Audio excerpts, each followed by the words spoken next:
Hello and welcome to Off the Shelf Reviews. I'm really hoping evil dies tonight. That's for you, Matt. And I'm Gary. And today we're going to review and discuss Halloween Kills, which released in 2021.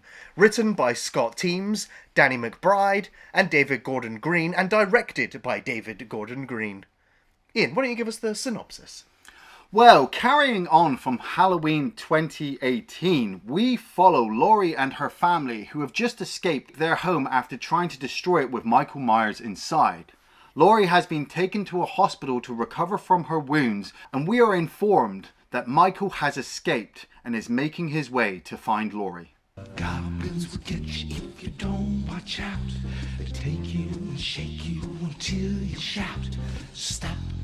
So I watched this in the cinema, like I did Halloween 2018, and Yep. I was kind of okay with 2018. I was disappointed that it didn't definitively end the Michael Laurie storyline, and that it was then announced that it was going to be not one but two sequels to this one. And so I don't know if that was what was originally intended, to have three movies, but what I felt that we got with the second movie was nothing but padding, like a middle movie that had no real story to tell, whilst it waited and saved all the stuff that they were going to do into a third movie instead. Yeah. And of course there was all kinds of production delays with these Halloween films being filmed, during the pandemic as well. Yeah. But I don't think I have any love left for this franchise as we get to this 12th Halloween movie. I was all ready to rant, and then you said you've lost all that love, and immediately my mind flashed back to the previous reviews we've done. Love hurts, man. Love hurts. Love kills. Love just... Love hurts, love scars, love of wounds and mars. Oh! I'm sorry. I'm holding back so much rage for this movie, and it hurts because I followed this franchise for 40 years! For 40 years! 40 years ago. I absolutely, wholeheartedly, unapologetically love the first Halloween movie and the second movie, which is technically not a John Carpenter's movie, but still carries on a John Carpenter's storyline. And that's it. Michael dies. He dies. The end of that motherfucking movie, okay? I know there's like 8 more movies, but they're not as good. They're not well written. And coming off the back of Halloween 2018, yeah, I was, beer goggled. I was like, oh, Michael Myers on screen again. I want to see what happens. And I didn't go and see it in the cinema because... No, I waited until it came out on DVD and waited to watch it at home, and I watched it and I enjoyed it, and I had issues with it, and I was just like, she got him in the basement, she set fire to him, he's dead. And then some fucker came along and went, have you seen the new trailer, man? He's coming out of the fire, he kills all those firemen. I'm like, why?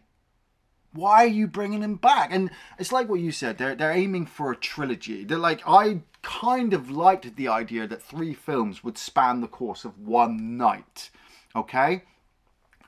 But it makes no fucking sense, okay? It makes no fucking sense. If we are following this timeline off of Halloween 1, and we're ignoring Halloween 2 from 1981, and Halloween 3, which is obviously not connected to it, and 4, 5, 6, 7, H2O, and Resurrection, and we are literally just going from Halloween, John Carpenter's, to Halloween Kills, right? Michael was killed, what? Including both films, he's killed, what? 7 people? And then Halloween 2018, he killed her friend, he killed the boy and the dad. He killed a lot in that one. Yeah, but how many? Like 20? He didn't kill 20, did he? He killed like 5 or maybe just possibly 10. So Michael's not got much of a killing spree at this moment. He's been locked up, incarcerated. And so we flash, at the beginning of this movie, to a flashback. We've got a young Deputy Frank Hawkins running around the streets of Haddonfield on Halloween 1's night. He's trying to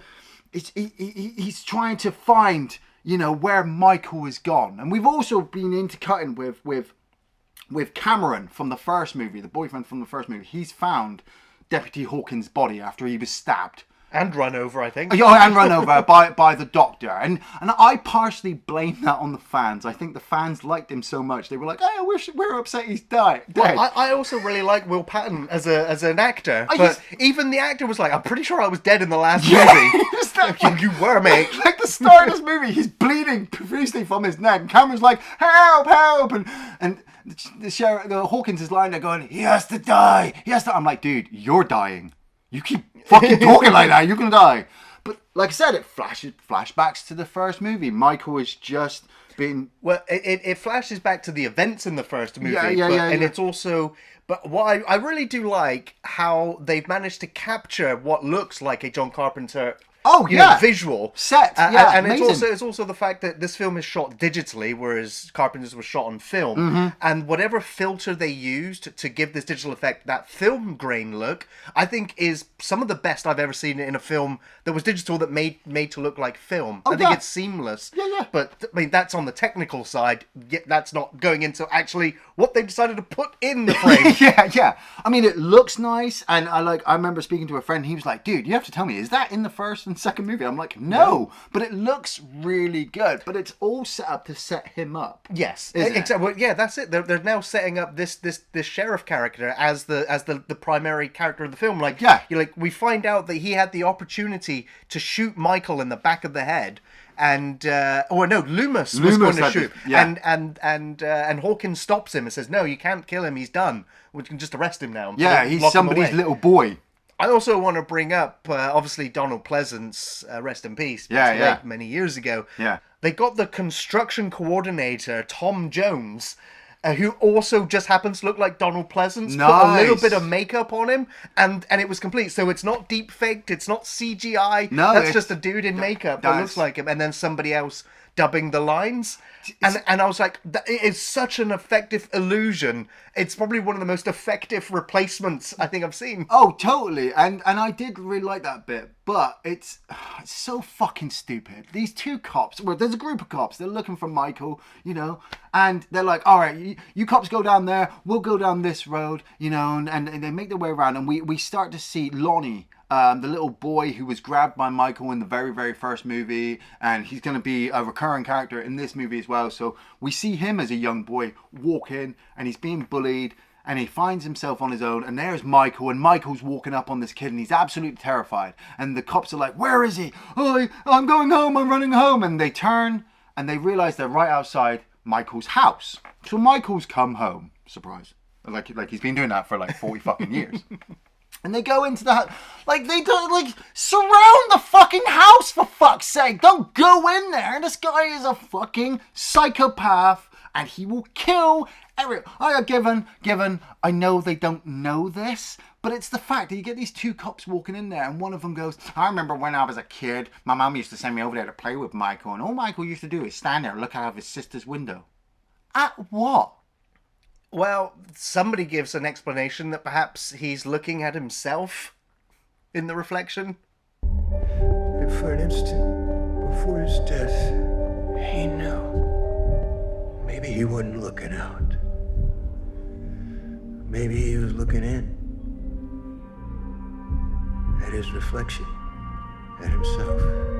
Somebody even says he's looking at Haddonfield as well, a place where nothing exciting ever happened.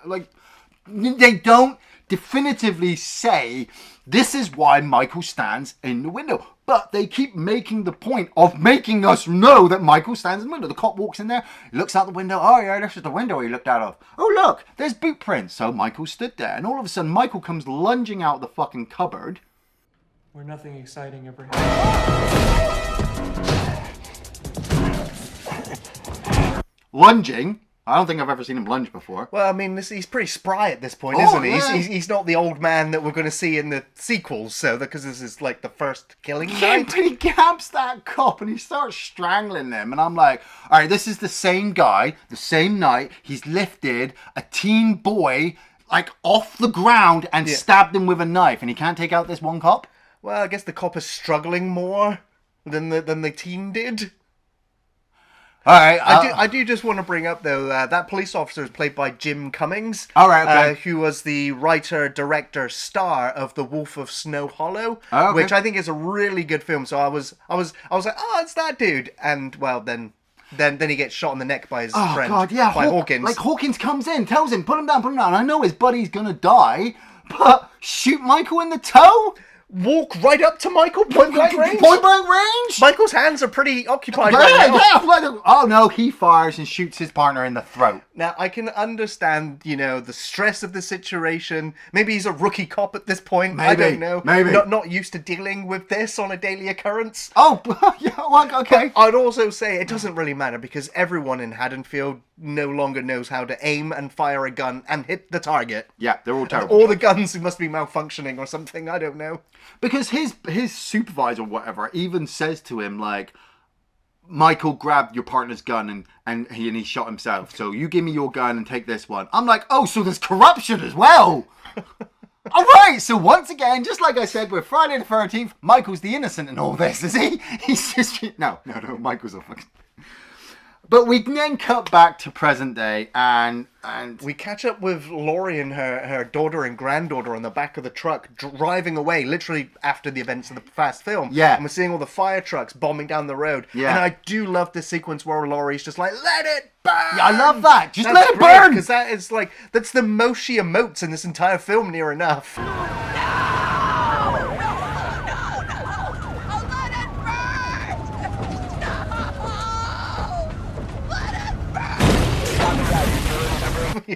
She is tragically wasted in this film. Yes. And they race her to the hospital.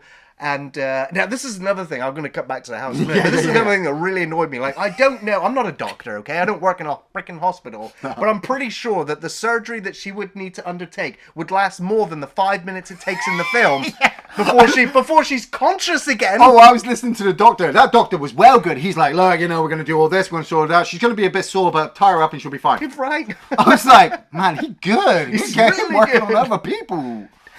But anyway, we find the firefighters. They go into the house. One of them manages to fall through a hole in the ground. And, of course, Michael, we find out how he survived being completely burnt alive. That he was hiding in, like, a security shed or He's just stood in a corner. Yeah. Watching everything burn around him. And, of course, he steps out and he completely smashes in the face of this firefighter. Yeah. Another firefighter is trying to help out his friend, and I like that shot of his hand going in and Michael grabbing the hand. And but it's a fucking bullshit. Once again, I'm not a fireman, but I'm pretty sure a fireman should not go into a fire looking for his buddy and just shout through a hole, "Here, grab my hand." Well, coincidentally, right. All of the firefighters in this film are portrayed by actual firefighters. Oh, really? But I can imagine the scriptwriters probably had their say anyway. Yeah, because Michael kills these two firefighters and comes walking out. And like we said, visually it looks impressive. Here, the mask is damaged, Michael is imposing, the fire behind him. Everything visually looks great. And then you've got the 15 fucking firefighters stood out front, all armed with firefighting tools. I mean, one of them's got a fucking saw, a circular saw. But these firefighters all see Michael Myers stood there. They're all like, what's that? We're all kind of scared. Now, not one of them, and like I'm only speculating here, they're firefighters. They're not trained martial artists, police officers, soldier people. But with their weapons, they look at him and go, oh, we're just going to attack him. I mean, given Michael walks up and attacks them first because one of them sprays him with a hose. Exactly. Why? All that equipment they're wearing is a hindrance for them. It's great in a fire. Yes, if they lured Michael back into the fire and fought him, they'd have the advantage. But he's got the advantage outside. He's faster, stronger, maybe not smarter. Maybe smarter because he's not fucking dead. And we get some cool kills, I suppose. He gets that circular saw and he cuts the guy in. And I'm like, alright, it's fun. And then we like I said, we cut back to Laurie. She's in the hospital. And this is what the majority of the movie is. It's cut to the hospital. Find out what Laurie and her family are doing. Cut back to the people outside dealing with Michael. Cut back to the hospital. What's Laurie up to? Guess what? Still in the fucking hospital. Back to Michael. Let's cut to the bar, shall we? Oh, we've got some important characters here, Iain. You guys remember Tommy Doyle from the original movie? He was also played by Paul Rudd in one of the other sequels. Which was a good one. Which was not bad. But he has decided to bring everybody down with this bar. He's like, everyone cut the music. I need to tell the story of what happened 40 years ago. Oh, don't forget, he does this every year. Well, of course, yeah. That's what the barman says. We get a black male nurse and his wife as a doctor. The two of them, I don't understand their script. She's talking about how they must have gone to like a work orgy or something because she's annoyed that his boss was latching onto her, and he's like, I'm going to quit tomorrow. And I'm like, I kind of want to know what happened at this party more than what's going on outside. Well, at least we got some character development here. We do. But you're right. Fucking Tommy's there on stage giving this story about how 40 years ago Michael Myers walked out, killed 3 teens, and we come here every year for 40 fucking years. 40 years ago. Yeah, now To celebrate the fact that not only did Michael get captured, but Laurie survived. Woo, yeah! And so did the nurse over there. Hey, nurse. Hey, nurse. We got Lindsay over there. Hey, Lindsay. Her role being reprised by Kyle Richards, and of course Nancy Stevens playing the nurse. And we've also got Lonnie as well. Now, different actor playing Lonnie this time around. Yeah. But yeah, these are all survivors from the first movie. And now they're all friends. Yeah. Well, and none of them moved out of this town. Nope. And they are all haunted by these events. Oh, but they don't seem that fucking haunted. They're drinking champagne and celebrating. It's like I was excited at the prospect of having what's been called legacy characters in the film. Shoehorning them all into one place in the bar and all having them be friends was just like, what? That's like Richard Dreyfuss going to Amity for 40 years and celebrating that Quint was killed by a shark. But we killed the shark, so woo! Going back to Halloween 2018, there's a teen who's just like, who really remembers 3 killings that happened 40 years ago? Like, why is it like no one in this town should really remember? It shouldn't be that big a deal. Bit disrespectful because he was a serial killer. Yeah, I know. And so yeah, serial killers. Yeah, you have your myths and whatnot, but it just feels very off, and it doesn't feel like it earned this moment in this film. The weird thing is, I feel like Cameron, the boyfriend from the first movie, was a fucking dick, and I wanted him to die all the way through because of the way the character was portrayed, and he didn't die. And then they brought him back in this one, and he's a lot nicer. And it was like we were supposed to just accept that, you know, he's come to terms with his girlfriend and he loves her, and there's actually a real serial killer going on there, so he's a completely changed person now. And I'm like, why wasn't he just like that in the first movie? Why wasn't he just more of a listener? I'd have cared more for him, because when it gets to his point in this movie, I don't care. But the nurse and the doctor, who were a bit upset that Lonnie and his buddies were all having fun, are now all buddies with them, because hey, we all live in Haddonfield. Yeah, we all both raise a drink and salute that Michael's been defeated. And then the police officer, well, you got the cowboy hat wearing sheriff, which seems a bit over the top, turn up with all the other cops at the Laurie house, and they find all the body parts. Michael's really done a number on all these firemen for whatever reason. And 2 minutes later, like, it's pinging on everybody's phone. It's all over the news. It's like, bing, bing, bing. And everyone's like, oh my God, you see this? Laurie's house, it's on fire. It must have been him. Laurie's in hospital. Oh my God. So the nurse and the doctor, they're like, well, we're going to leave. And as they go out, we see on the news as well that 2 mental patients escaped from the bus crash. One of them being Michael, obviously, and the other one being this weird old man. And the nurse and the doctor go outside, and she sees somebody inside her car. You can see it with the steam. Yeah. Kind of like Halloween 1, which is really kind of cool. And she leaps out, she runs into the bar, and she's like, oh my God, Michael's out in my car, everybody! Michael's out in my car! I'm terrified! I'm like, if Michael was in your car, you'd be dead. But everyone's like, oh, well, we're going to fucking mob him now. And so Tommy goes up and he grabs the big bat from behind the bar, you know, and that's the shot you're going to have of Anthony Michael Hall, Tommy Doyle throughout this movie, is him just holding that baseball bat trying to look hard. And I'm like, it's Michael Myers. It's like trying to take on Jason Voorhees with a fucking wet sponge. He's going to take that baseball bat and shove it up your ass, turn you into a popsicle. And they walk outside, don't they? And I saw Michael. He looked directly into my eyes. What did he do? He got out the back seat and got in the front. Turned on the radio. And then drives off. And then drives Michael. off. Bye, Michael. And he crashes it round the corner. Like, I love the fact that Tommy walks up to the car like, wakey, wakey, Michael, and smashes the lights. I'm like, dude, you do realise this is the same guy that you were talking about, who was a homicidal maniac attacked you 40 years ago. You're just trying to take him out in a car? Yeah. Why not get a knife and pop the tyres while he's sat in it? Yeah, so he can't drive anywhere, or easily anyway. Yeah, and so now that Michael's on the loose, this is where Tommy prepares the mob. Yeah. We need a justice mob, an angry mob now to search Haddonfield and hunt Michael down. I have one question, though, before we continue. Oh. When the nurse and the doctor walked out into the car park, she purposely hit the beeper on her car that unlocks it. Yeah. And he was already in the car. Don't even know how that's possible. I don't... But yeah, Tommy has gone to the hospital and he's come across, obviously, Laurie and her family. Judy Greer played Karen Nelson.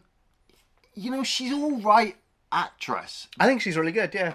But you can really tell, like, when you've got a good actor or an actress, you can really tell when they've got nothing to work with and they are doing as much as they can with what they've got. Like her going in there and she's washing the blood off her hands. I did And like the ring, I the liked memory bit of her with the husband. ring, Yeah. and I was just like, oh shit, yeah, she lost her husband in the first movie, you know, and so she's coming to terms with that, and then trying to deal with her mother, who obviously is, you know, she's come to realize that her mother was telling the truth, Michael is real, and that they've got to protect her, blah blah blah blah. But there's just not enough for her. Like, she stood outside her room just screaming at staff, like, there's no security guards, there's no security guards. I'm like, all right, calm down, Karen. Calm down, Karen. There's obviously no security guards here. I mean, we've got old fucking retired Sheriff Brackett Yay! as the security guard. But like Gary said, that's literally the filmmakers going, let's just shoe on in another character, shall we? Oh, of course. And yeah, so the police have turned up and they've spoken to Karen, they've spoken to Allyson. They're not telling Laurie, because Laurie's still in surgery, that Michael's still alive. And so Karen gives Allyson shit and says, no, you've got to stay here and take care of your grandmother, because there's a psychopathic killer out there who's trying to kill us or kill her. And Allison's like, okay, Mum, I'm going to go with Cameron. Yeah, and she ends up, sneaks out. She sneaks out of the hospital, doesn't she, and meets up with them. Oh, yeah. And decide that they're going on the hunt for Michael. And we then catch up with this this drone that's just flying around in this room. Like, what's going on here? God, yeah. Oh, it's an old couple, and she's got a drone. Okay. Yeah. Well, maybe that'll pay off later. And the drone ends up flying into the cupboard or the... It's a bathroom. It's a bathroom. And then it gets thrown back out, and the old dude's like, what the hell was that? Yeah. I best go and investigate. Oh, Yeah. it's Michael. Oh, no. Who designed this fucking house? Because the guy goes, there's a giant man in our bathroom, as Michael smashes the light, and he closes the door. But right next to the door, there's a window looking into the bathroom. And I had to rewind it just to check, because... and then, yeah, there's a window there, because he turns to Sandra and he says, Sandra, run, there's an old man, there's a crazy man in our bathroom. And as he walks past the window, that Michael grabs him through the window and pulls him through it and jams his neck onto a piece of glass. Now, once again, I'm not a housing architect and I don't know exactly how houses are made, but just having a window in the middle of a wall looking into a bathroom seems really ill-placed, unless, like, you're into that. But he's like, run, Sandra! As he's pissing blood out of his neck. And she panics opening the door. She doesn't quite get to it quick enough. And Michael looks around and he's like, oh, I think I'll just grab that fluorescent light right there and smash it. And I think I'll just leave it there in your neck. Jam it in your neck. Oh, I might twist it a little. Just twist it a little bit. And then I'm going to leave you there to bleed out whilst I go back to your husband, who is still also bleeding out. Throw him over the kitchen counter, and then just start helping myself to the kitchen knives. There's this one? No. Let me try this one. I'm going to try this knife. No, I'm going to try another one. Why? Why did he do that? Why do you think he did it? Because somebody in the writing fucking department went, we need more gore in this, so if we have him just constantly stab this man in the back, it will look good. For me, it... now, from what I've gathered, they were in the writer's room. They were trying to figure out ways to... give Michael just a little bit more something to do. They said they wanted to honour the rules set up, but they also wanted to give him some character. Now, for me, Michael is the protagonist of this film. He doesn't need it. And I just think it is comical. I remember laughing in the theatre, and when he's just like testing knives to find out which one works the best, gives him the best stab. I don't know, which one punctures the smoothest, which one's the easiest to pull back out. Well, obviously he's going to go for the largest one. He does it every time. But yeah, it's because we just get it's always when we get extended shots of Michael who's just looking quizzical or confused. It's so stupid. So stupid. Like, I thought it was stupid as well. You got that bit in the hospital where Karen goes to check on her husband's body and she walks in there. You got the old man in the morgue. You can't be in here! And she gets pulled out. I'm like, what was the point in that? Yeah, that was absolutely pointless. It was absolutely pointless. It did nothing. Like, does he work there? Is he seeing his wife's body? Because I'm pretty sure that's his wife's body. I don't know. You can't be in here! Ma'am, your mother's had a surgery. It looks like she's stable. So, Lonnie has gotten a hold of a bunch of guns, illegally, I think, and he's armed up a bunch of the people to go out searching for Michael, because it's such a great idea. They've even told the cops, fuck you, your department's done shit, so we're literally just going to go out there as a mob, vigilante mob, and we're going to face him ourselves. And I'm trying to remember, Halloween, in the first Halloween, had Allyson had any gun training? Don't think so, not that I know of. So immediately she picks up the shotgun and goes, this is mine. Yeah. Michael Myers has haunted this town for 40 years. Tonight we hunt him down.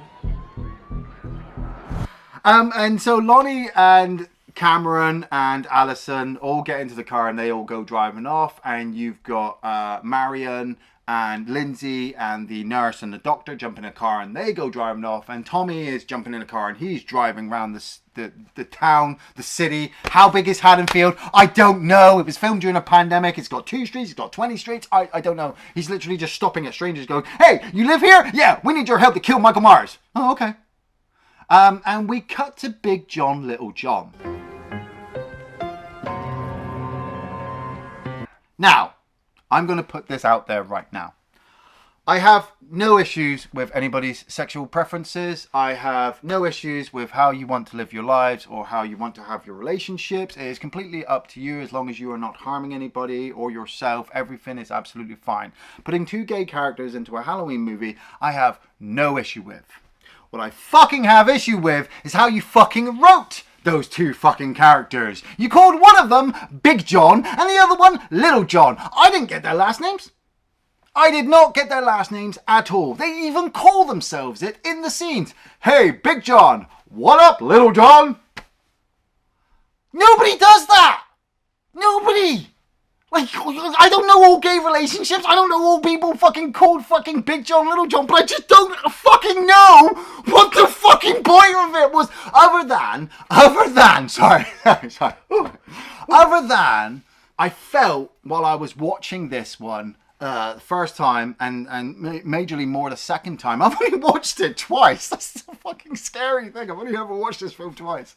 Is that somebody somewhere went, look, the world's going through a transitional period at the moment. We need to tick every single box out there to make every single person happy. We need young characters, gay characters, old characters. We need to kill as many white people as we can. We need to make Michael look great, but at the same time look like a fucking idiot in front of everybody else. We need to just tick all these boxes for the sake that somebody drew a box and we're going to tick it. There was just no point to these 2 characters. No, the only thing that the Big and Little John establish is that they reside and live in Michael Myers' old house. Oh, wow. Great. So you're fucking dead? So, because, yeah, we have their interactions with the trick-or-treaters that trick them into thinking one of them swallowed a razor in the sweets.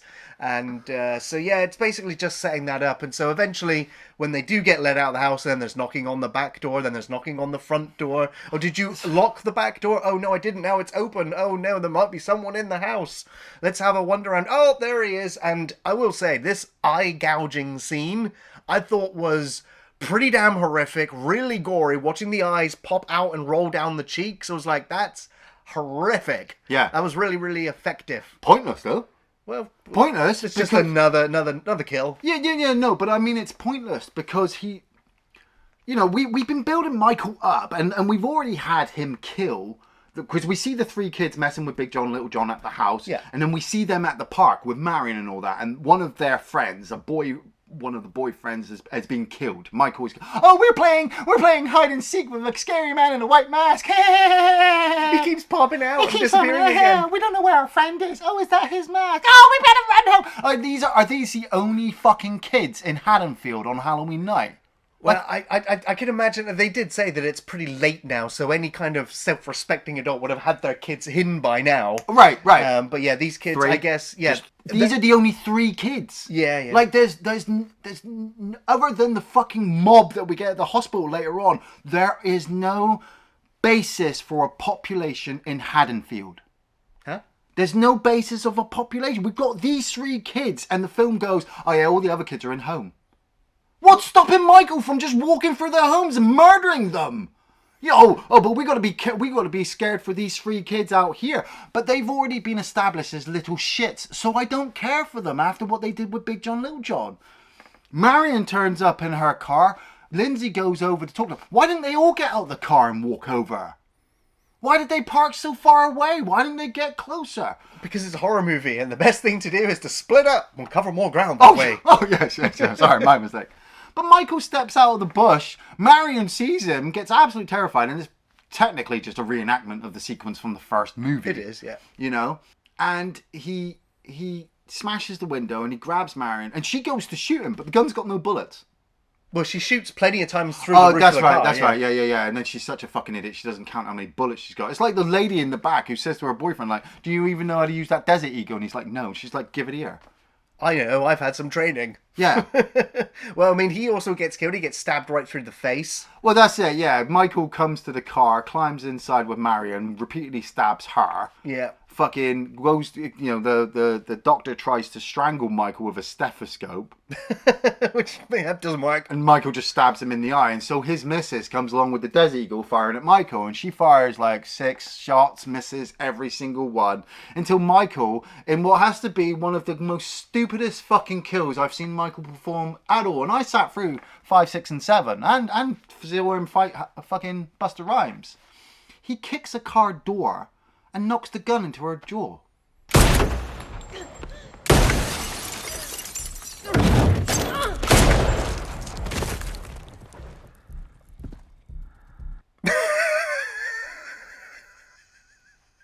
Does that even count as Michael killing her, or was it an accident? It's his face. His Michael's just like, oh, I didn't expect that to happen. I was like, oh man, I was sort of just robbed myself of a kill. She killed herself. It is like in the theater, everyone erupted into laughter. I was like, I don't remember laughing in Halloween, John Carpenter's Halloween. Nope. You know, and having this sudden burst of laughter.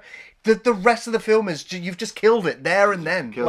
It's so hard to get back into. Oh, I'm scared again of Michael. You know, and then we just end up.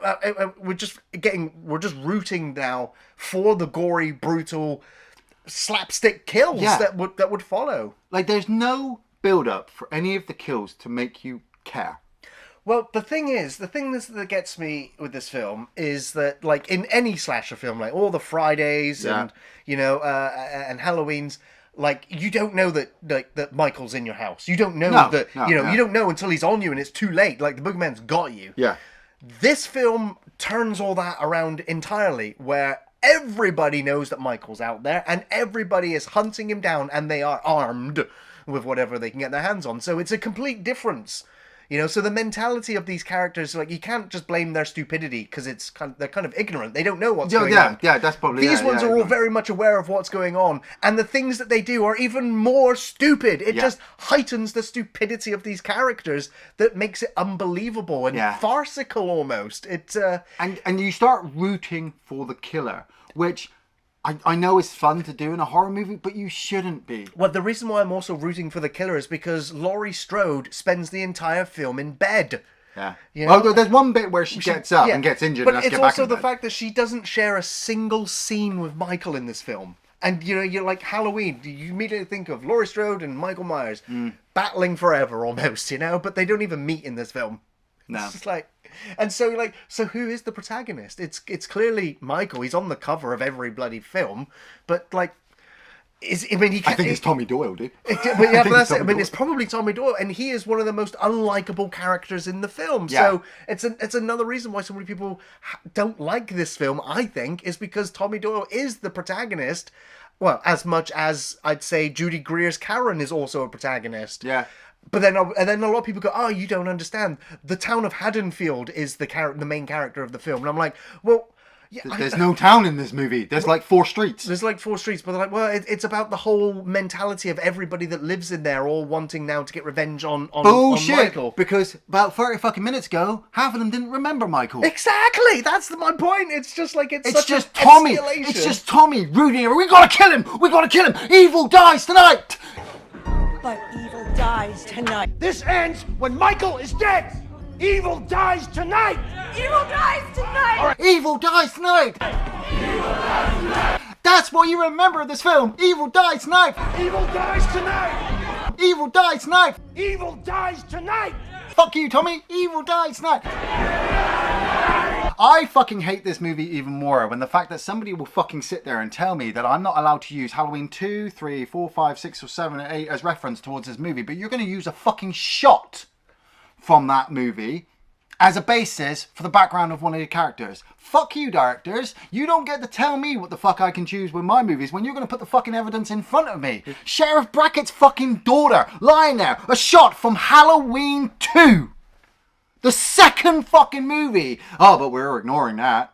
Well, then why put that shot in there? Oh, because we had to build up that his daughter died. I know his fucking daughter died. I watched the fucking movie.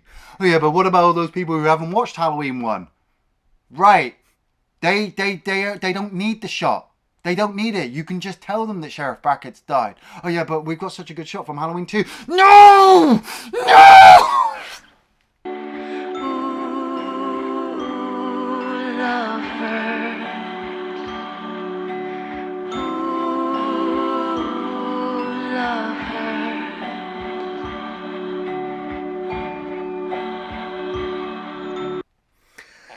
So, the whole kind of premise in this hospital now is that Karen believes that they need to get security at the hospital. She's getting everyone into a frenzy as well, that Michael will be coming after her mother. Yes! After Laurie, at this hospital. Well, we also find out when I think it's Lonnie brings up a map and he's like, let's look at this. Michael and all of the kill so far has been leading him home. Oh, he's not going home, is he? Not after 40 years! After 40 years, that's all he wants to do. Just go home. Like, maybe it would have been interesting if the hospital was in the path of Michael's home. But no. And so the other escaped patient ends up in the hospital. Oh, man. Now, and he's asking for help. This is one character out of the whole of this movie that I generally care for and hate everybody from Haddonfield because of this man. Yeah, and he's asking for help. Yeah, and somebody goes, hey, there's Michael Myers. Oh, it's Michael. And you know, like wildfire, this rumor spreads, and everybody's all pitchforks and shotguns as they run around. Even the doctors are like, let's get him. Why did they all go to the hospital? Why did the whole of Haddonfield go to the hospital? Well, I understand a lot of people went there because they were looking for loved ones that never came home from trick-or-treating. There's lots of murders and stuff going on. Well, we don't know about... We only know about the murders that we've seen. Yeah. And there's been no reports of unreported murders. So you get that woman, don't you, Oscar's mum. She turns out that's not a bad shot where she walks past the morgue and she screams, but you don't hear the sound when she sees her son's body. Yeah. I get that. That was effective, yeah. Yeah, there's probably family. I mean, there's a guy who's screaming he wants to see his brother. I get that. But there just seems to be hundreds of people at this hospital. And when Well, then again, also Tommy Doyle is there, so he's probably brought the mob there. He brought the mob there as well, and they just lose control. This whole sequence, this old man is scared. He's terrified. He's been in a bus crash. He doesn't know where he is. You know, he's being attacked by pretty much every single person he's being seen, and he's chased around this hospital the whole time. The whole time they're screaming, chanting, "Evil dies tonight." They started saying it at the 34-minute mark. They were saying it at the 43-minute mark. They were saying it at the fucking 1 hour 17-minute mark. Evil dies tonight. They follow this poor old man all the way around, and it's like Karen, she's got her mum there, and her mum's like, it's not Michael, and she gets injured, so Laurie has to go back to bed. When she gets injured, she fucking crotch shots that guy with her knee.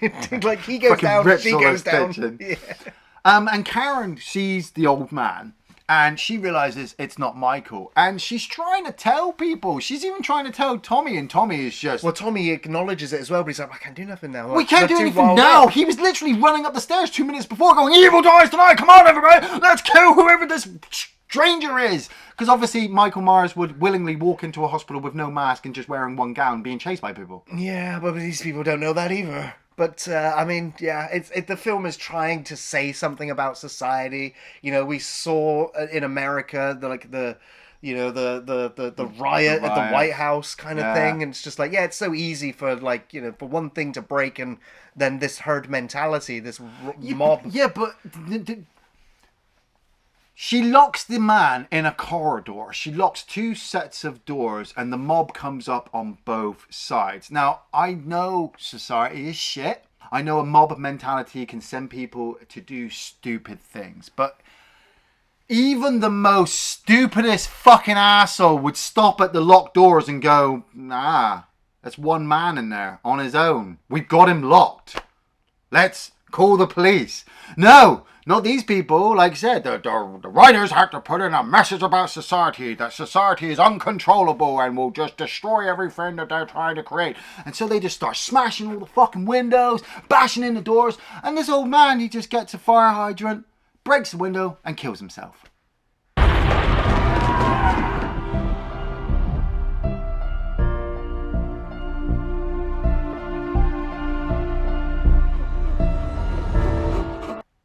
Yeah.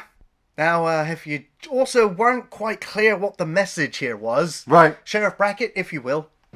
Now he's turning us into monsters. Ah, yeah, we're the monsters now. So Michael was innocent then, I guess. Michael has turned us into the monsters. Oh, yeah. Right, okay. Everyone still got your guns, yeah? Because guess what? We're going to go for a mob beating. Yeah, because Michael's still out there. Let's go! So... I'm getting primed for this bit because I've been waiting to fucking rip this bit of fucking asshole for fucking months, and so I'm gonna fucking go. If you don't want to hear some obscenities, I really, really politely suggest you turn this off now. Alright? Because Lonnie, his son Cameron, and Allyson have all driven to Michael Myers' house, which we know Big John and Little John are living in, and we already know that those fuckers are dead. And so Lonnie's like, you know what? I'm not entirely sure about you two coming in and giving me any backup trying to stop this serial psychopath. So I'm going to get you to wait in the car. And I'm going to go in the house on my own. Like a fucking idiot. And Allyson even tries to fight the point of, no, you can't make me stay there. He's attacked my family. He's killed my dad. And Lonnie's like, no, you've got to stay here, okay? And so Lonnie gets out of the car and he gives a thumbs up at the house as he's walking in like, hey everybody, it's okay. The door's unlocked and I can't hear anybody inside. Should have just shot and fuck himself when he walked in. Anyway, he walks in the door and Cameron and Allyson are sat there in the car and they hear a gunshot. Bang! Oh my God, oh, he must be under attack. Oh my God. Not many. Not screams. Not shouts or help or, oh my God, Michael's here. They hear a gunshot. And instead of hitting the fucking steering wheel horn like they were supposed to, that Lonnie told them to do if they heard anything weird, they immediately jump out of the car and they run into the house. They don't see anything. They're like, oh, it's all quiet. And so Allyson's walking around with her shotgun, you know, with all the years of tactical training she's had fucking, you know, using that fucking gun. They see a light in the cupboard. And they're like, oh, must be somebody in there. They open up the cupboard, blam! Could have been anything in there. Yeah, didn't even look. But the thing is, she actually hit the target. Yeah, she did. She hit the pumpkin. Like, why they had a pumpkin on the top shelf inside a cupboard? I think if you look earlier in the film, there's no pumpkin in there, which means that between Michael killing Big John and Little John, he put a carved pumpkin with a light in there. Michael must have done that. No one else could have done it. Michael did it. Yeah. Why? I don't know. So Cameron and Allyson start making their way up the stairs and they walk into the study room and they see Big John and Little John dead. And Michael has taken the time to arrange their bodies in the same way as the photo that they had on the side. Because that's what Michael does, doesn't he? He kills people and arranges them in weird poses. Like Marion really liked swings, so he stuck her up in the swings. You know, the doctor and the nurse, they really loved being together on the merry-go-round, so he stuck them on the merry-go-round. And Big John, Little John, well, he loved them so much, he's put them in a nice little place. He hasn't crushed their skulls. He hasn't cut the body parts up like he did Fireman. No, he's just nice. Well, I guess Michael's just kind of happy that he's home now. Oh, yeah, so he doesn't really care anymore. He's like, I mean, it's his own home. He doesn't want to mess it up too badly. Now, Allyson, seeing these two bodies of these complete strangers that she's never met before, is overwhelmed with emotion. She immediately puts the shotgun down and disarms herself. But then she takes the time to take the knife out of the body of Little John, who I'd just like to point out was played by Steve, the security guard from Austin Powers 1. So he's been killed by Mike Myers and Michael Myers.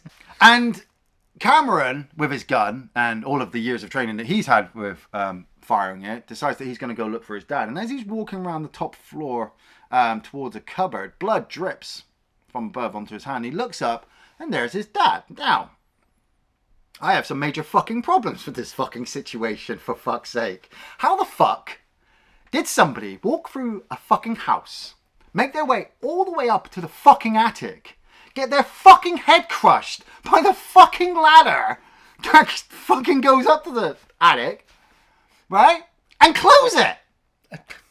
And fire a shot!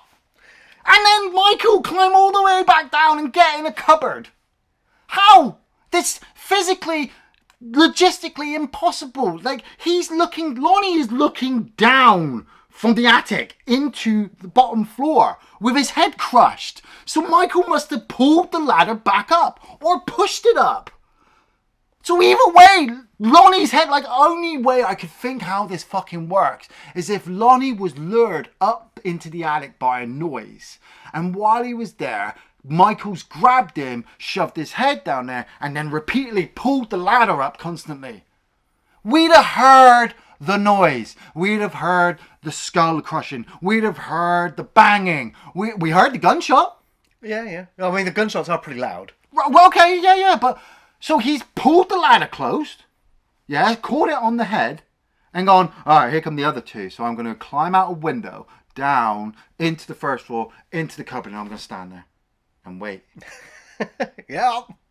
And then, of course, when Allyson finally gets the shotgun on him, he just moves it out of the way. So, yeah, you can't point blank him. Well, she takes the knife, doesn't she? She repeatedly stabs him in the gut, but he just fucking takes it. She gets thrown down the stairs. Cameron ends up... he gets it bad. He gets it really bad. He gets his head thrown through the banisters of the stairwell repeatedly. Yeah. He gets stomped on. He gets his head crushed between two posts. Yeah. And then Michael kind of leaves him.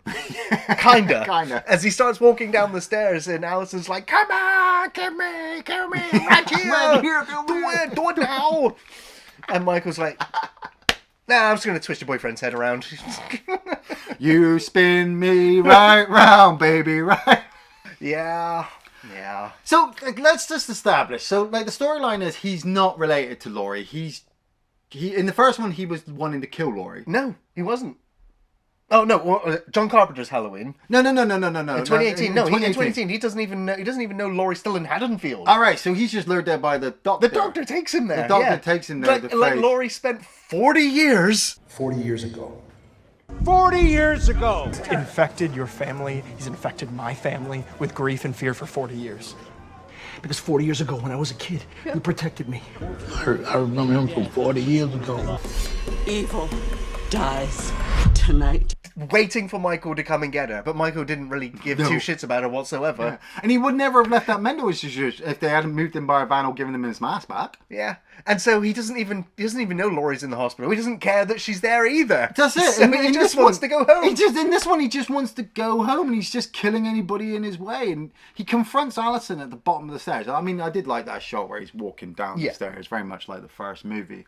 And then Karen comes behind him with a pitchfork from the front of the house and jams it into his back. Yeah, get him, Karen. Come on, you're one of the few remaining characters I'm actually rooting for. I didn't really care for your character in the first film too much, but I don't know, something happened between the two movies where I think it's because she's the most sane person, I think, in the film, or the one that's actually trying to do something and is not a complete idiot.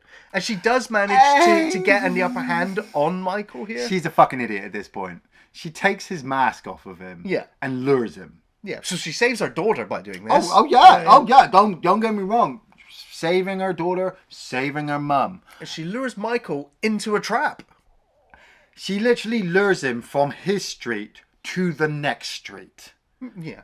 She could have been setting up anything. They could have set up a giant cage. They could have set up tasers. They could have set up sharpshooters. I mean, one of the cops even said in the hospital, oh yeah, we're looking for additional policemen from this county and this county, but we're unconfirmed if they're coming or not.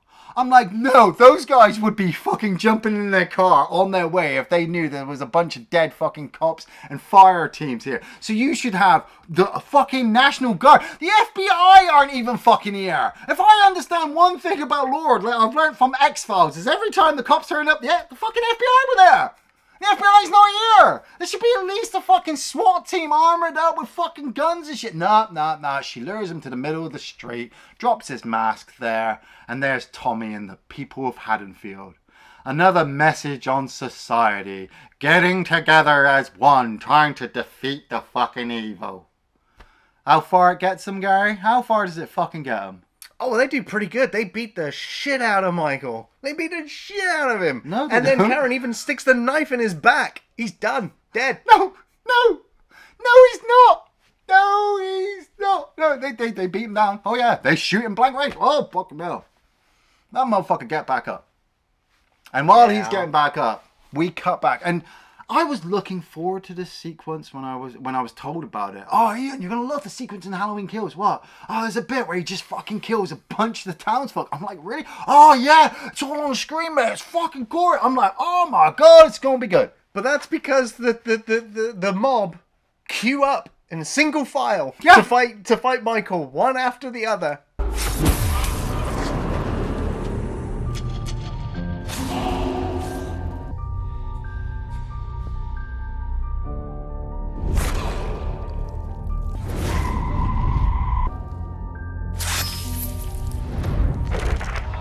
It's like, what? Tommy stands there watching a murder. It's montage where it's just Michael. I'm gonna slice that guy. Stab that guy. Ooh, you know. Laurie's like, you have to understand that you cannot defeat evil just with brute force. Every time Michael kills, he transcends and he becomes something more. Laurie, no, you can't say that. We don't have 7 or 8 movies to fall back on that Michael has survived. We literally have 1, 2 push. 2. Because technically this is now the 3rd movie of the trilogy. Yeah. What? Technically the 3rd movie of the trilogy. Like he killed only 3 or 4 people in the first movie, killed a few in 2018 that we're not entirely sure, and he's definitely killed a bunch in this one. Well, apparently I think he kills 31 people in this film as a play on. The more he kills, the more he transcends into something else impossible to defeat. He can't heal. He's not Logan, okay? He's not Wolverine. He's not supernatural. He's not Connor McLeod. He can't take 5 or 6 gut shots with a large knife and just walk it off. Oh, but he can. Because he's transcended. Fear. People are afraid. That is the true curse of Michael. You can't defeat it with brute force. Like, oh man, we really needed a Dr. Loomis in this film, didn't we? It's so badly because then they can give all the corny, weird dialogue to the crazy doctor. You know? That's what made me think, because I was trying to think with 2018, if this is following on from Halloween 1, why people didn't back up Loomis? Like, what am I missing from 2018 that they didn't... Like, Sartin was working with Loomis, wasn't he? Yeah. And Loomis passed. But Loomis was just like, oh, yeah, but they were like, oh, we're just not going to believe him of what about Michael. It's like... But Halloween Kills emphasises that Loomis was all ready to kill Michael, that Michael was evil, and it was the people of Haddonfield's fault for letting him live. Yeah. Oh, but Laurie's fucking walking around blaming herself because it's her fault that Michael came after her. No, Gary's just explained it. Michael don't give two shits about her. Yeah. So who's guilty in this movie? I don't know. But I would say it does seem like he absolutely wants some kind of revenge at the end of this film, because this is where it gets a little bit weird. Like, Michael has now just massacred the entire mob out there, right? Yeah. But then all of a sudden Karen still wanders up into the Myers house and stands in that spot looking out in what was it, Judith's room? Yeah, Judith's room's looking out the mirror. Yeah, so, and it's literally setting up the very original. And Michael appears behind her. Yeah. And brutally, violently slashes away. Now, some people have said that the editing here is really jarring. It is. It's really horrible. It is. But apparently, it was an homage to Psycho and the quick edits of the shower sequence. Also paying tribute to Jamie Lee Curtis, whose mother was the victim in that scene. Right, okay. And now it's her daughter who's being killed in a similar way. What? That's just why? Why do all that? Now, for me, it's just like, how did Michael, who's just killed everybody, also get into this house when there's police everywhere? And well, I mean, Michael does that, doesn't he? Like, he can move like a ninja and be invisible and stuff. But like he that. does. We only see him walking really slowly, like he's in his near 70s. Yeah. He's just killed all these people, taken some fucking huge woundings from them, and decided, I'm going to go back to my house. Yeah, like, no one will find me there. Oh, she's in my sister's bedroom, and because I'm a psychopath, I mistake her for my sister, so I just kill her again. Nobody outside runs in and shoots me. Well, I think he was angry at her as well because she, called herself like the sister. Right. But she also helped defeat him in the previous film. She also dismasked him in this film. Right, but none of the people from outside rush in. No. To stop him. Well, no. I mean, we still get enough time for Michael to answer a mobile phone call from Laurie in the hospital, and of course he just breathes down the receiver. I mean, that is part of the deleted scenes, which were added, and I watched it on the unrated, and Gary watched the unrated sequence for this review. Though when you first originally saw it in the cinema, that was not the ending. Exactly. The ending I saw in the theater left me really kind of like annoyed, disappointed, underwhelmed. Yet watching Laurie drop the phone, grab the knife that was wrapped up in her torn clothing from the previous film, and just her determination as she walks down that hospital corridor ready to go and shank Michael until it's over, or until she dies herself. Like, nothing left to lose now that she's lost her daughter. Yeah. Even though her granddaughter's still out there somewhere. She's somewhere out there, yeah. It just at least felt like, but the film's still ending there. I'm still just like, yeah.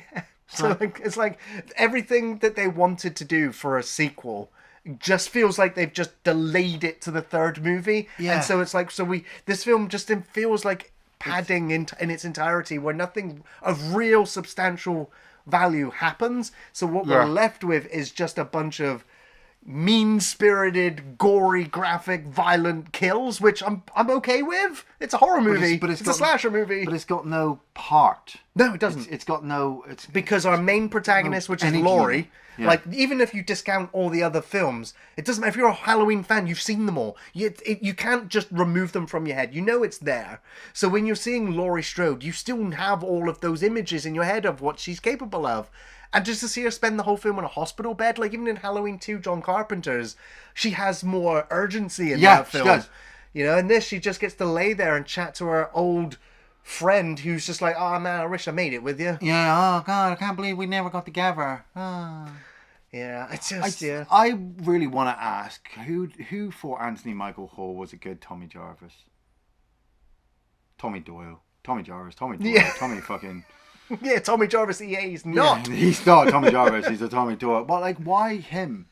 Out of any actor that you could get to portray the older version of Tommy, why Anthony Michael Hall? I'm only assuming that somebody somewhere was friends with him and went, hey, I'll get you a part. You'll love this. Oh, you're a Halloween fan, I'd love to get you in there.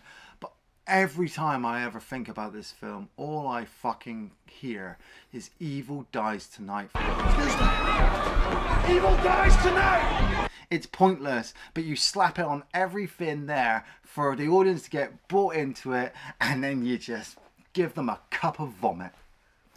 Well, Iain, do you have any favourite or even memorable scenes, or even scenes that you hated the most that you'd like to finally bring up? You know what? I really did try to write favourite sequences down in this film, because I did honestly think there were going to be a couple of sequences that I would enjoy, but the film is such a cesspool of shit.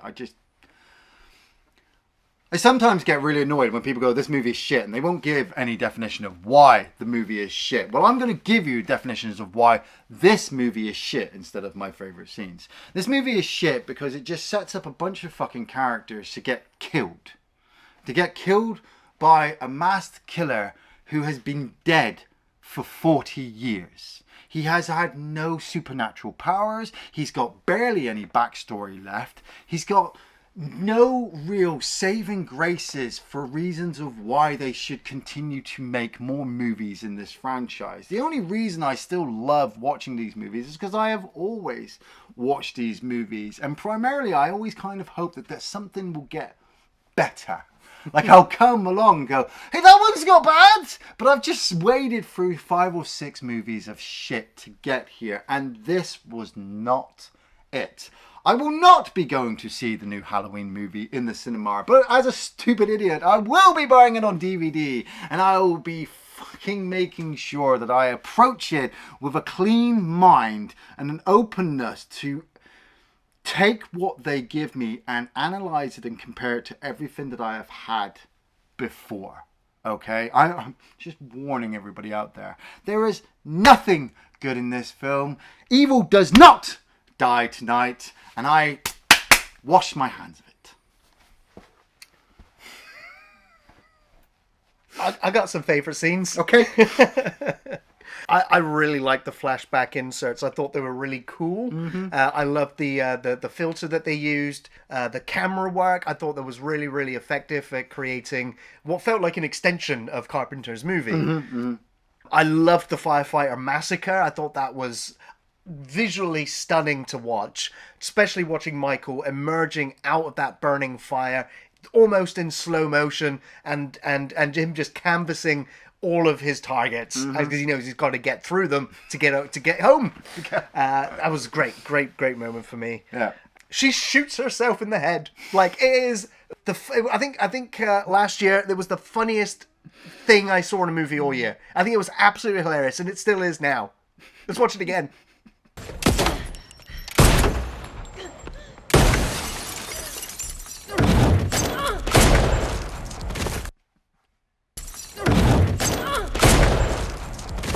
There was a nice little Easter egg that I liked. Is that when they find the bodies in the park, and they've all got the Halloween 3 masks on. The witch, the skull, the pumpkin head. The eye gouging I thought was pretty horrific. Some great special effects there. And Karen, I actually really liked all of the scenes with Karen. I thought Judy Greer was really effective in this film. She really came into her own, and that is why I'm also kind of disappointed that she was the one to get killed at the film's climax. I understand it's to set up what's coming next, but I kind of liked her. I partially think that she asked for a release as well. Probably. Well, Iain, do you recommend Halloween Kills? No. Oh. I still stand by what I said many, many moons ago when we did the first series of Halloween movies. And I still can't believe we're still doing it fucking like 8-10 years later. We've still got more to come. Halloween 1 and 2, John Carpenter's Halloween and Halloween 2 are the best films in the franchise. Everything else is just corporate cash grab. I know Halloween 2018 had some really good ideas. And on some level, it does work, but they dropped the ball massively with Halloween Kills, and I am really concerned that I don't think that they can pick it up again for Halloween 3 or Halloween Ends or whatever it is. And so you're literally going to have Halloween 2018. And so once again, Michael dying in fire is where I will leave the films. Like I said, I will buy the third one on DVD because I'm a fucking idiot. I bought Welcome to Raccoon City. I might as well buy that as well. And I will watch it. Yeah. And I will review it, and I will talk to it about my friends. But I want everybody to understand that as I've been following the series since the beginning, I have watched every single fucking movie. I follow Michael Myers and compare him to every single Halloween character, killer, serial killer out there. That if I tell you it's shit, it's shit. Yeah, I'm not really going to be recommending Halloween Kills as I really just don't care for it. This sequel feels entirely like padding. Narratively speaking, nothing really happens. Legacy characters with returning actors sounded great until you realise how underused they all are. Yes. It was underwhelming. They felt wasted. Even the Strode family, who have very little to do here. Hell, Laurie doesn't even have a single scene with Michael. The returning cast, mixed in with new characters, are only here to be slaughtered in brutal fashion. And the effects and gore are fantastic. Bloody, realistic, and they kill savage, and sometimes funny. I really like the 78 flashbacks, some great visual effects and makeup to almost convince that they found old unused footage. The music by John Carpenter and Cody and Company was awesome. Great remix of the theme. The cinematography in this was also stunning. Great composition, lighting, camera angles and movement. Michael Myers really looks the best, in my opinion, that I've ever seen in the franchise. For me, though, it's the jumbled themes of the mob mentality, the disconnected characters, stupid character decisions and story choices just entirely ruined the film for me. And although it has plenty of thrills, it still felt hollow, delaying the story into a third part, Halloween Ends. I still think that this is better than a fair few of the Halloween films in terms of production quality. So for me, it's just average. It's worth watching for horror fans, but ultimately, I'd pass, as evil did not die tonight. Thanks for watching Off the Shelf Reviews.